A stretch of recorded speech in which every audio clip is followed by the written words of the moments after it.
ఒకరోజు నేను మీటింగ్కి వెళ్తా ఉన్నాను, వర్షం వస్తూ ఉంది, భయంకరమైన వర్షం.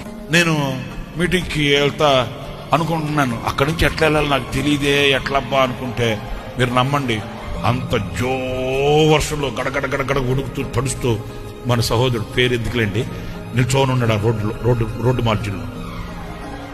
నేను ఎందుకో వెళ్తా, వైఫ్ ఆడుతూ ఉంది కారుకి. ఆ వైఫ్ నుంచి ట్రక్ చూస్తే నేను ఆ షేప్ గుర్తుపట్టారే, మనోడే కదా అని కారు స్లో చేసి చూస్తే మనోడే తడిచిపోతున్నాడు గడగడ గడగడ గడగడ. వెంటనే నేను డోర్ దింపడానికి, గ్లాస్ దింపడానికి కూడా వర్షం, కానీ మనోడు కదా, మన సహోదరుడు గ్లాస్ దింపి వస్తే తడిస్తే అంటే ఏ తమ్ముడా ఏంటి ఇక్కడ ఉన్నావు అంటే మీ కొరకేనన్నా అన్నాడు.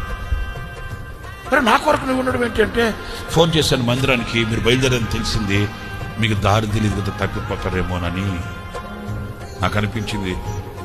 నా రక్తాన్ని పోల్చుకొని పుట్టిన నా తమ్ముడు కూడా చేయలేడు కదా అట్లాగా.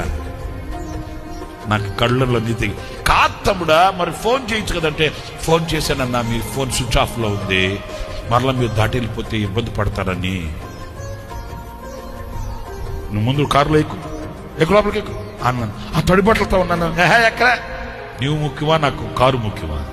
కారు తడితే ఎట్టి సీట్లు తడితే ఎక్క లోపలికి ఎక్కువ అన్న పర్లేదన్నా నేను వచ్చేస్తా. ఎక్కడ లోపలికి ఎక్క